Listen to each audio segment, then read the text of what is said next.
Hello, good evening. It is February the 14th, 2026. While much of the world is focused on romance, happy Valentine's Day, by the way, the halls of power in Washington and Munich are preoccupied with the cold, hard realities of diplomacy. This week, we witness a synchronized effort by the Trump administration to redefine the American alliance system, moving away from the end of history idealism of the 90s towards a gritty civilization realism. In the Oval Office, Prime Minister Benjamin Netanyahu has made a stealthy high-stakes appearance. He wasn't there for the cameras, but to ensure that as the US prepares for its second round of nuclear talks with Tehran, the missile question isn't just a footnote, it's the headline. With a second carrier strike group looming in the Mediterranean and memories of the 2025 strikes still fresh, the message to Iran is clear. The umbrella of diplomacy is armoured. Meanwhile, in Germany, Secretary of State Marco Rubio is attempting to do something J.D. Vance couldn't: tell Europe they are failing while making them feel like they are part of a sacred family. Rubio's Western civilization speech at the Munich Security Conference has set a new tone, one that trades UN resolutions for civilizational pride. That's our topics of discussion for tonight. We've got a great guest coming up. I'm Mark Summers, and this is In Focus.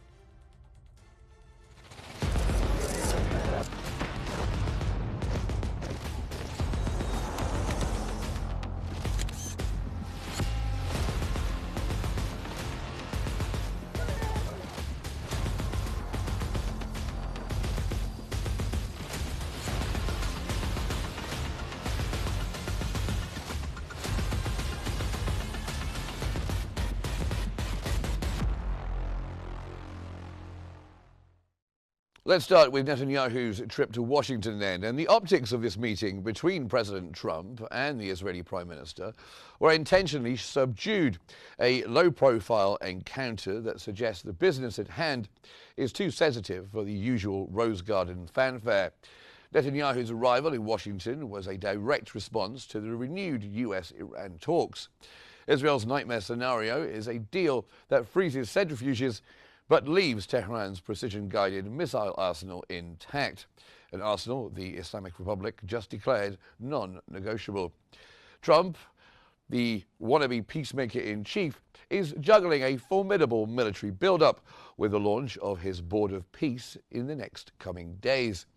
But as he warns Iran that a second round of B-2 strikes is on the table, he's also pushing back against Netanyahu's security cabinet regarding West Bank demolitions, telling Axios he has enough to think about without adding annexation to the pile. It's a delicate dance between total alignment on Iran and tactical friction over Palestinian land.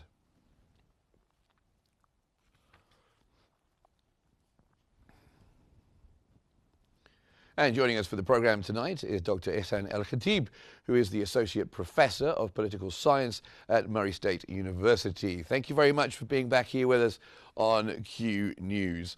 So Netanyahu entered the White House really out of the view of the cameras. Why the low-key affair, do you think? Good evening, and thank you for inviting me. They wanted to avoid the protesters, I think, and they wanted to avoid the media, because the Trump administration is trying to control the narrative on Iran. And they don't want to complicate things by having Netanyahu add to the complications with the negotiation with Iran. Okay, and we have Iran's advisor, Ali Shamkhani, saying that missile capability is non-negotiable in this. What does that mean for the upcoming talks? If Trump is insisting on no nuclear, no missiles, are we going to be looking at another stalemate when it comes to the upcoming talks? I think everything is negotiable. These are negotiation positions. And the Iranians are in a very bad spot now. The administration is divided. Some in the administration advised Trump to just hit Iran and change the regime. Others say that this is a pragmatic regime and we can work with it. And let's give it time. Trump is not in a rush to go to war. If you think of Venezuela, he waited 4 months before he moved and and decapitated that regime. Therefore, he's not in a rush to do anything. The Israelis Netanyahu advises that the regime is very weak. It's never been this weak ever. The people are mad. They rose up, and the regime killed thousands of Iranians, and the proxies are weakened. Therefore, it's the time to get maximum concessions from them and to get a deal that's permanent, not like the Obama deal where you have sunset provisions and then the Iranians can do anything they want, basically with a nuclear program, pretty much. Now the deal has to be a deal that Israel will be confident that it will keep it safe. The way the Israelis are thinking is that Netanyahu wants to be the leader of Israel that secured its future, and they look at the threats in the region. They look at the Iranians. The Iranians say, "That's to Israel. We can't finish Israel in 7 minutes. We destroy it." And Israel is the country where you can destroy with one nuclear bomb. They actually said these things. So Netanyahu wants to show the Israeli people that he has neutralized the threat permanently from the Iranian side. Therefore, no enrichment in Iran and limiting their missile capacity. Well, of course, Iran wants to have a nuclear power, if not a weapon, and that seems to be a difficult one. Oh, well, that is what was the situation last year when Israel attacked. And it must be a very difficult sell, would you think, Dr. El-Khatib, to tell a country not to have a missile defense force when they were hit unprovoked last June, some would say, by Israel and the United States, and did have some missiles to counter with. Do you think it's a fair deal for Iran if they have to get rid of any missiles that they might have to defend themselves? Yeah, the Iranians actually tell the Americans, look, we're surrounded by a number of countries. I think 7 or 8 countries border Iran. And, they have Afghanistan, they have Pakistan, and through history, they didn't have good relations with them. So the limitation on the missile program would affect their ability to defend themselves against threat from other countries, not just the issue of Israel is at play. But at the same time, I think the problem with the Iranian regime is that it has created its problem. It has really created this problem because they're the ones who said that that's Israel, we can finish them in 7 minutes, and that Israel is the country of one bomb would finish them. And then they have this nuclear program to play the game of cat and mouse. One time they remove the cameras, they put the cameras enriched at a level that's not needed for a civil program, for a civilian program. So they have created this problem. And they think, which is strange, they think that having these militias, exporting the revolution business, the nuclear program is actually going to safeguard the regime and make the regime safe and make Iran safe. And it turned out that it actually did not help the regime to have this foreign policy. They need to revamp their foreign policy. And some voices in Iran are saying that we made mistakes. They made mistakes when the regime, 1979, the Arab neighbors said, we congratulate the Iranian people. They make their own choices. We're not going to intervene. And then Khomeini, what they do is the same sermons that he made against the Shah, now they're made against Saddam Hussein, and even Ayatollah Muntaziri, who was supposed to be the successor for Khomeini, said, look, what do we expect from Iraq when we did what we did, trying to overthrow the regime?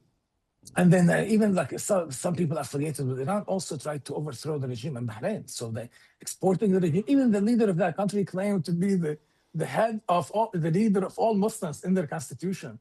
He's the leader of all Muslims. And then they use the Palestine issue, the Israel issue, to gain legitimacy for their expansion.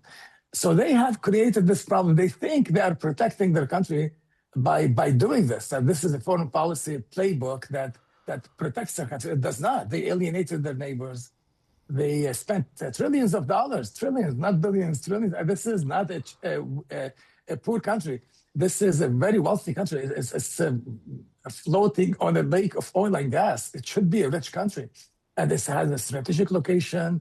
It has a lot of soft power. I mean, the Shia, traditionally they're connected with Iran even before this regime claimed to be leading them. There is a historical connection, so it has a lot of soft power, but they have really mishandled. They're paranoid. They think that we have to be on the offense, otherwise they'll come and attack us. But nobody wants to attack them. Nobody wants, even Israel doesn't want anything from them. It's not like they have a border issue or Israel is making any claims as to Iran. So that they have to Trump is giving them an opportunity to become a normal country. A normal country, what does a normal country do? Protects its citizens, provide them with a good life, and makes it safe from attacks. But their policy resulted on Israel attacking them, the US attacking them, and now they have this armada surrounding them. That is not a good foreign policy playbook. They have to revamp it. The neighbors are sick and tired of having a war environment. I mean, you're trying to develop your country, and then you have all this war environment. Saudi Arabia is trying to build an economy for the future, to provide better employment for its people, to modernize, and then you are in a war situation. This is not good. So they have a chance to be normal, and they don't need all this. The missile program didn't protect them. The nuclear program caused them all kinds of problems, cost them a lot of money. And now, if you look at the time of the Shah, they say, well, if we give up all these cards, then we'll be subject to attack. But the Shah did not have the nuclear program the way it is. They didn't have missiles, they didn't have militias, and still Iran was a respected country. It was economically much better. It was seen as the policeman of the region. So their playbook is just flawed. And their best friend now is Trump. Trump is coming to them and saying, okay, the old playbook has to be changed. You need to be a normal country. And the people in the region, they say, we don't want war on Iran. We want a normal Iran. This is not a bad deal. Well, of course, as you say, Khomeini was almost unpopular from the start, despite the initial celebration. So it's never been a particularly popular regime. And you mentioned the second aircraft carrier being moved off Iran, starting with the USS Abraham Lincoln and the Gerald Ford. This is a massive show of force by the United States. So you also mentioned there about the statements that are made by Iran, death to America, death to Israel. We want to wipe them off the map. Does something like putting your aircraft carriers not far from their country, does that make it is that a good way of getting leverage for Trump, or is it going to harden the resolve and the hot air rhetoric that comes out of Tehran? The regime has never been this weak. It's very weak. The Americans were shocked how weak it was and how much it was penetrated by the Mossad. The Mossad has penetrated Iran to an extent it's unbelievable. The Mossad seems better than the CIA. They were able to kill all these leaders, hit all these targets, and yes, the Iranians hit Israel. But by the end of the day, if you look at the balance of casualties and losses, of course, Iran was hit really hard. And that's by the Israelis alone in the beginning. And then the Americans joined just to put an end to the attack. And it was the US that pressured the Israelis to stop attacking Iran, because at the end of how the fight ended with the Israelis want to bomb more. And then Trump was mad, was upset with, he used foul language actually about the Israelis continuing to bomb Iran. So Iran is in a very weak position. And if they fought, imagine it, they fought Iraq for 8 years, they couldn't win. They had this 12-day war with the Israelis, and Israel hammered them real good. Can you imagine what's going to happen to them if they clash with the US, the mightiest military machine in human history? This is suicide. I remember when Saddam Hussein clashed with the Americans, the late President Hosni Mubarak said, "This is not the time to be cavalier about it. You're not facing Iran. This is the United States of America. This is an empire you're facing with the mighty fighting machine, war machine. This is not the time to be cavalier." So the Iranians are trying to show that we're tough, we're strong. That's why they're talking to us. Actually, they're very weak, and the Americans know that. But Trump is trying to get the result without the fight. But if they get into a confrontation with the US, it's going to be really miserable for the Iranians. Okay. And just one more thing in our first section here. Trump's Board of Peace is meeting very soon. What do you make of this, Dr. Al-Khatib? And what do you make of Netanyahu being on this Board of Peace? Yeah. And this is more peace open to leaders, excuse me, open to leaders of the world. And Israel is one of them. And what Trump is trying to do is trying to get on the same page of what he wants to do, excuse me, in Gaza. The Israelis are not happy. The Israelis have failed in Gaza. This board of peace, this international force, all that.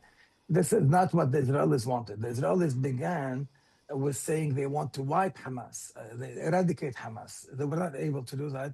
And now Gaza has been internationalized. The fact that Netanyahu is one of many on the board of peace shows that Trump has been able to get a buy-in from Israel into this process. And even though the Israelis are not trying to invent problems, but this board of peace, this Gaza Trump initiative continues. Okay, well, Dr. Al-Khatib, stay with us because we're going to come back and discuss more. And regarding the American message coming up to Europe as well and what's been happening in Munich. For our first segment, we were talking about the hard power in the Middle East. And next we go to hard power and soft power in Europe. Secretary of State Marco Rubio took to the stage in Munich today and delivered a speech that was part history lesson, part sermon, and part ultimatum. He essentially declared the end of history, that the 90s dream of borderless liberal world order to be a dangerous delusion that cost the West its soul and its factories. Rubio's rhetoric was a sharp departure from J.D. Vance's hostility. He spoke of Mozart, the Beatles, and the towering spires of Cologne, framing the US-Europe relationship not as a contract, but as an unbreakable link of Christian faith and culture. Yet the directness he promised was biting. He slammed climate cults, mass migration, and the outsourcing of sovereignty to the UN. He's offering Europe a seat at the table of a new Western century, but only if they are willing to unapologetically defend their own heritage.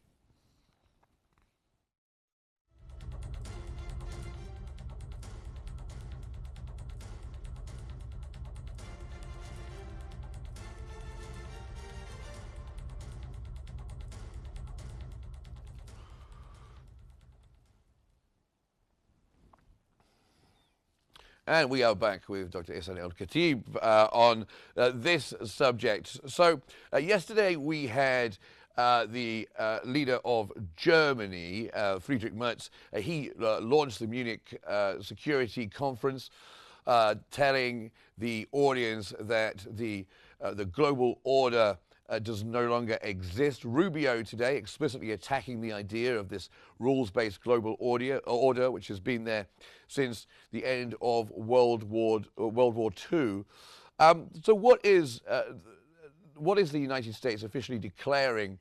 Are they officially declaring the post-Cold War era dead? And what are they saying that should come next? And I have to disagree with you on one thing.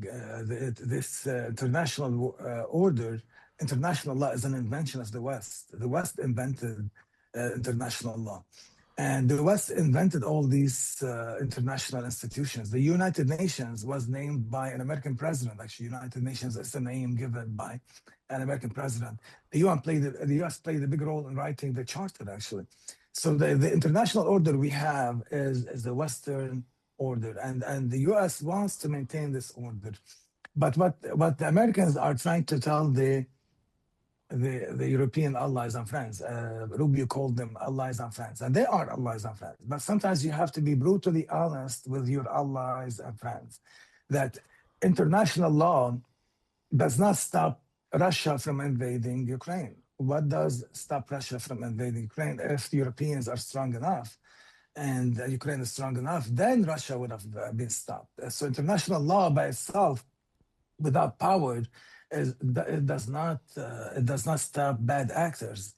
That is the American that the American advice is that Europeans have been too soft and too complacent in their defense, counting on the United States spending a lot of money on defense while they offer these generous safety nets to their people, counting on the Americans to have the military might to help them. And that's not a good deal for American people, that the Europeans can afford to be generous with their safety net, while Americans are not as generous because they spend more on defense than the Europeans do. That's one thing.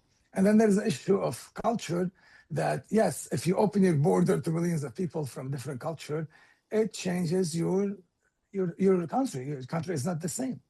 Is that good or bad? That's another issue. But is your country the same? The answer is no. I went to the UK a number of years ago, and a friend of mine said, look, they complain about the Polish people, that one of the reasons that they left the EU because they had too many Polish people in London. And even though they're white, they're European, they're Christians like them, they still felt, okay, there's too many Polish people. We're losing our country. And they're Christian, white, Europeans like that. So again, there's an issue of culture. There's people who have a certain way of living. And what Rubio is telling them is that you should be proud of your culture. You should try to maintain your culture. And if you open your door to millions of people, your country is not going to be the same. And that's the fact. Now, is it good or bad? That's another issue. But the American right wing thinks that way. They do think that way, as you know from living in the United States, I'm sure.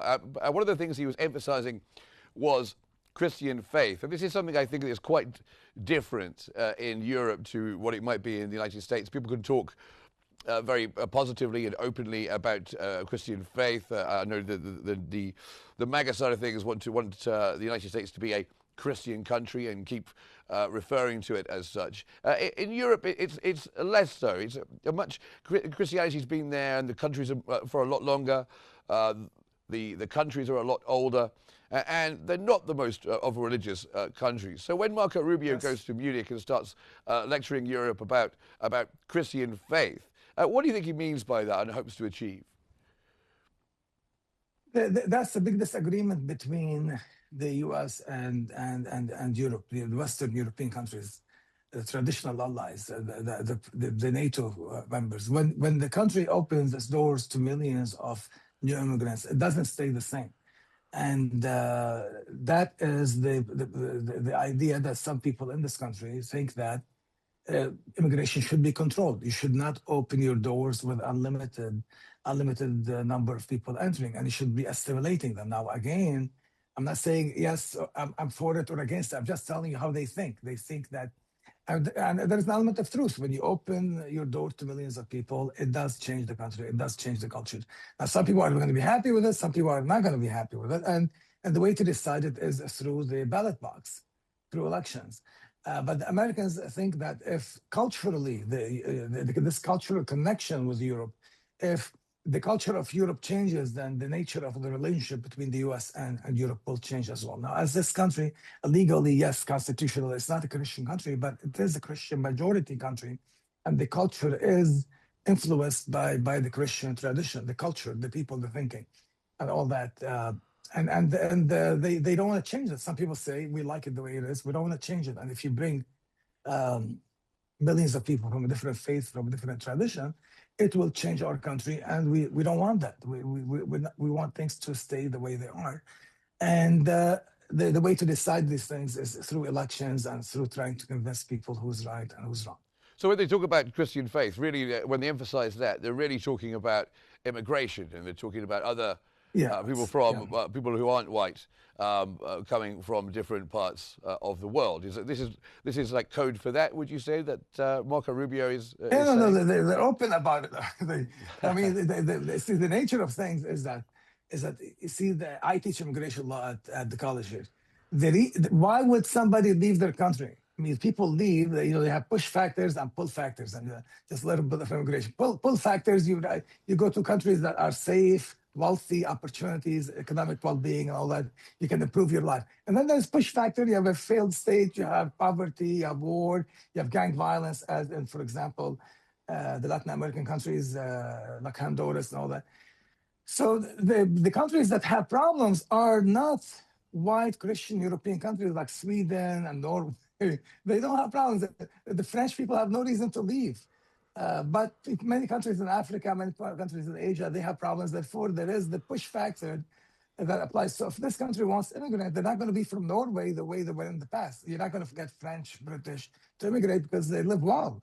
So that's the nature of things. If you want immigrants, you have to get immigrants that are different from you, because this country, for example, Norway, Sweden, France, Britain, they're doing well. They have no incentive to leave. Therefore, there's no push factor. Like, why did the Irish come to the US? There was a famine, they were dying. So they came to this country.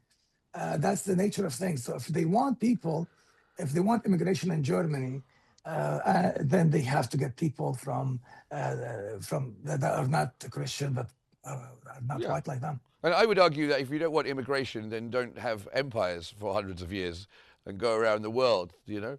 I just want to bring it back to what Rubio was saying at the Munich Security Conference. He was noting that American leadership, not the UN, solved the recent crises in Gaza and Venezuela. Whether they're resolved or not is another matter. But is this a precursor, with this board of peace and everything, to the United States sort of withdrawing from international institutions like the UN? They've already left several international groupings. What do you think is the idea behind what the Trump administration is trying to achieve? I don't think we should exaggerate this United Nations international law issue with the US. The US has 10,000, I think, treaties with other countries. Can you imagine 10,000? And international law, when they asked Trump, what do you think of international law? Does the US follow international law? Trump said, yes, we follow international law. But in some cases, we have a different calculation.